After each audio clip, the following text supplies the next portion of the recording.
Everyone, this is me साथिया है और मैं आपके लिए लेके आई हूँ सितंबर के पहले 2 हफ्तों की रीडिंग जो कि शुरू होता है 1 सितंबर से लेके 14 सितंबर तक। ये रीडिंग होगी साइन ऑफ टॉरस के लिए। सो देखते हैं टॉरस के लिए सितंबर के पहले 2 हफ्ते कैसे रहेंगे। इस रीडिंग में हम ऑरेकल डेक्स इंक्लूड करेंगे, चार्म्स ऐड नहीं होंगे। और रीडिंग शुरू करने से पहले रिमाइंड करवाऊंगी कि ये एक जनरल रीडिंग है, सबके साथ मैच कर भी सकती है और नहीं भी। सो जो चीज़ें, जो मैसेजेस आपकी लाइफ में आपकी सिचुएशन से मैच करते हैं, आप उन मैसेजेस को पिक करो और बाकी सबको छोड़ दो। अगर आप पर्सनल रीडिंग चाहते हो, पेपाल से या ईजी पैसा से पेमेंट कर सकते हो, सिर्फ तभी मुझे रीच आउट करो। और रीच आउट करने से पहले डिस्क्रिप्शन बॉक्स में चेक कर लो कौन सी रीडिंग्स कौन सी प्राइसेस पे अवेलेबल हैं। और क्योंकि अक्सर लोग मुझे रीच आउट करते हैं ईमेल आईडी पे और सेम जगह पर ही सारी मेंशन है ऑलरेडी प्राइसेस, और मुझे ईमेल करके आप प्राइस पूछते हो। सो इट्स बेटर कि आप एक दफ़ा स्क्रॉल डाउन करो और सारी रीडिंग्स की जो भी प्राइसेस हैं वो चेक करो और फिर मुझे रीच आउट करो if you are ready to pay. So ये है सिचुएशन। और इसके अलावा अगर आप चाहो तो मुझे इंस्टाग्राम पे फॉलो कर सकते हो, वहाँ पे डेली रीडिंग्स अपलोड होती हैं जो इंग्लिश में होती हैं। अगर आप इंग्लिश अंडरस्टैंड करते हो सिर्फ तभी वहाँ पे मुझे फॉलो करो, क्योंकि अदरवाइज़ आपको समझ नहीं आएगा, सो नो पॉइंट। उसके अलावा अगर आप चाहो तो आप मेरे सिस्टर के टेलीग्राम चैनल का लिंक चेकआउट कर सकते हो। अगर आपको पसंद है तो आप उसको भी सब्सक्राइब कर सकते हो। सो या लेट्स स्टार्ट द रीडिंग। देखते हैं टॉरस के लिए क्या होने वाला है, क्या एनर्जीज आ रही हैं आपके लिए in the first 2 weeks of September, 1 से लेके 14 सितंबर तक। Let's get started. Devil, 9 of pentacles, 6 of swords, the fool, the hermit. Underneath the deck you do have temperance. आपका obsession, आपका madness. एक second. Let me reconfirm that message that I'm picking up here.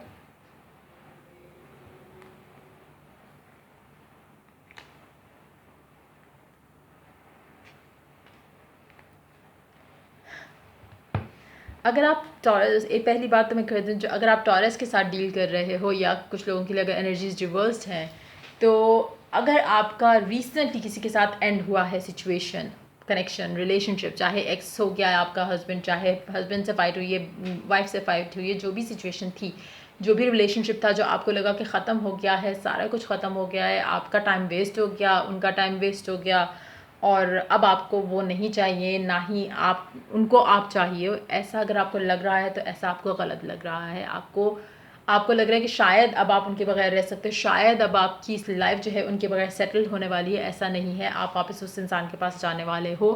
अभी नहीं, अभी आप थोड़ा अपने आप को ईजी करोगे अपनी लाइफ में। अगर आपने अपने आप को उतना टाइम नहीं दिया बिकॉज आप इस रिलेशनशिप में थे या फॉर वट एवर रीज़न, तो अब आप वो सारा कुछ करोगे और आपको लगेगा कि अब आपकी लाइफ में देखना कितनी आसानियाँ, कितना मज़े की चीज़ें होने वाली हैं आपकी लाइफ में, लेकिन ऐसा नहीं होगा। जैसे ही आप 13-14 या 12-13-14 के पास आओगे सितंबर की, आप उनको मिस करना शुरू हो जाओगे। आप उनके पास वापस जाने की आपके अंदर एक वो फीलिंग आएगी, क्रेविंग होगी आपको उनके पास वापस जाने की। अच्छा, अब ये आपकी दूसरे एरिया ऑफ लाइफ पे भी एप्लीकेबल है सब कुछ। अगर आपने अपना कोई एडिक्शन छोड़ा है स्टार्ट में, या अगर आप उसके ऊपर वर्क कर रहे हो, कोई एडिक्शन है आपको, चाहे ड्रग्स से रिलेटेड है, चाहे अल्कोहल से रिलेटेड है, और फॉर सम रीजंस आप उसको छोड़ना चाह रहे हो, आप क्विट करना चाह रहे हो, चाहे वो आपको लगता है कि उससे आपकी लाइफ स्टेबल हो जाएगी, चाहे आपको लगता है कि उससे आपकी लाइफ बेहतर हो जाएगी, आपको अपना ख्याल रखना चाहिए, अपनी हेल्थ का ख्याल रखना चाहिए, आप बहुत पॉजिटिव फील कर रहे होगे, लेकिन जैसे ही 2 हफ्ते का एंड होने वाला होता है, आप वापस अपने उस एडिक्शन के ऊपर जाओगे। अच्छा, अब इसमें 2 चीज़ें होती हैं। जब आप किसी को हेल्प भी करते हो ना कि एडिक्शन ख़त्म करो, अल्कोहल छोड़ो, ये करो, वो करो, ड्रग्स छोड़ दो, वो इंसान तब तक नहीं छोड़ेगा जब तक वो खुद से उसको इनर कॉलिंग नहीं होती है। तो यहाँ पे मुझे लग रहा है कि ऐसी ही कोई सिचुएशन डेवलप हो रही है जहाँ पे समथिंग हैपन्स जो कि एक इंसान को पुश करता है कि नहीं ठीक है, मुझे इसके ऊपर वर्क करना है, एंड आप एक्साइटेडली इसके ऊपर शुरू होते हो, एंड देन कुछ टाइम बाद आपको लगना शुरू हो जाएगा कि नहीं, ये तो पॉसिबल नहीं है, होल्ड ऑन।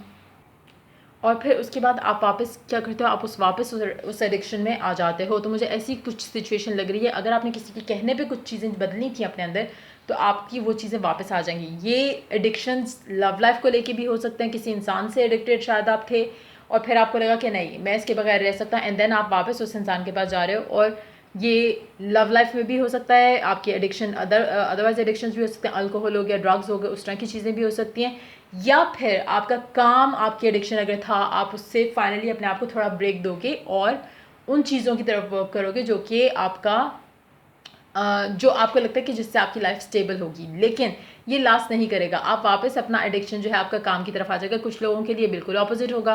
कुछ लोगों के लिए हो सकता है कि आपका एडिक्शन आपकी लव लाइफ थी और है और रहेगी। जो भी ये एडिक्शन है, जो भी ये चीज़ है जिसको आप छोड़ रहे हो शुरू में और बहुत खुश होकर छोड़ रहे हो कि जैसे ये लास्ट करेगा चेंज, वो चीज़ आपकी वापस आएगी। वो एडिक्शन, वो चीज़, आपका जो अंदर से क्रेविंग होती है, आपको उस चीज़ की तलब होती है, वो वापस आएगी। आप उसके बगैर नहीं रह सकते। चाहे वो एक इंसान है, चाहे वो एक ड्रग है, चाहे वो एक स्मोकिंग के लिए अक्सर लोग कोशिश करते हैं कि हम छोड़ दें। मुझे हो सकता है कि कुछ लोगों के लिए वो चीज़ भी हो। सो कहीं ना कहीं जब तक आपको इनर कॉलिंग नहीं आएगी, आप उसको छोड़ नहीं सकते। फ़िलहाल इन 2 हफ्तों के टाइम के अंदर वो आपको इनर कॉलिंग तो नहीं आ रही है। और मुझे नहीं लगता कि स्पेशली अगर ये रिलेशनशिप है या फिर आपकी वर्क लाइफ सिचुएशन है, तब आप इसको तो कहीं नहीं छोड़ सकते। आपका एक पैशन है, चाहे वो एक इंसान को लेके है या फिर आपके काम को लेके है, वो पैशन कहीं ख़त्म होता दिख नहीं रहा। अगर हम ड्रग्स की बात करें तो अगेन, जब उसके लिए भी इनर कॉलिंग आना मस्ट है। अगर आपको इनर कॉलिंग नहीं है तो आप जितना मर्ज़ी रिहैब में चले जाओ, जितना मर्ज़ी कुछ भी कर लो, आप कभी उस चीज़ से निकल नहीं सकते जब तक आपका अंदर से आपको एक वो आवाज़ नहीं आती। और अंदर से आवाज़ बहुत कम लोगों को आती है, जिसके बाद वो बदल जाते हैं। सो वो सिचुएशन मुझे फ़िलहाल इन 2 हफ्तों में आपके लिए तो दिख नहीं रही। इसके अलावा देखते हैं ओरेकल क्या ऐड करता है आपके लिए, क्या आने वाला है इन 2 हफ्तों के टाइम के अंदर। 2 कार्ड्स हैं, पास्ट लाइफ रिलेशनशिप और सेपरेशन। अगर आपकी सेपरेशन हो रही है स्टार्टिंग ऑफ द वीक में, तो जैसा मैंने कहा, आपका रिकन्सिलिएशन मस्ट है। क्योंकि आप दोनों एक दूसरे के बगैर नहीं रह सकते। मतलब वो एक कनेक्शन आप दोनों का ऐसा बन चुका है, आप फाइट करो दूर जाओ पास आओ, फाइट करो दूर जाओ पास आओ, वो आपकी लाइफ का पार्ट है। मतलब ऐसा नहीं हो सकता कि आप सोचो आप उनके बगैर रह लोगे, वो सोचें वो आपके बगैर रह लेंगे। हाँ, सोचने की हद तक आप दोनों कर सकते हो, लेकिन इनसेपरेबल हो आप दोनों। सो देखते हैं और ओरेकल क्या ऐड करता है आप लोगों के लिए। कहीं ना कहीं आप दोनों को एक चीज़ अंडरस्टैंड करनी चाहिए कि दूर जाने का फ़ायदा क्या है, या लड़ाई करने का फ़ायदा क्या, जब आप एक दूसरे के बगैर रह नहीं सकते। आपने आना उन्हीं के पास है, भाग के वो भी। मतलब इस तरह की सिचुएशन है कि जितना आपको क्रेविंग हो रही थी कि दफ़ा हो जाए लाइफ से, उतना आपको वो इंसान वापस फिर चाहिए होता है कुछ टाइम बाद। तो व्हाट्स द पॉइंट।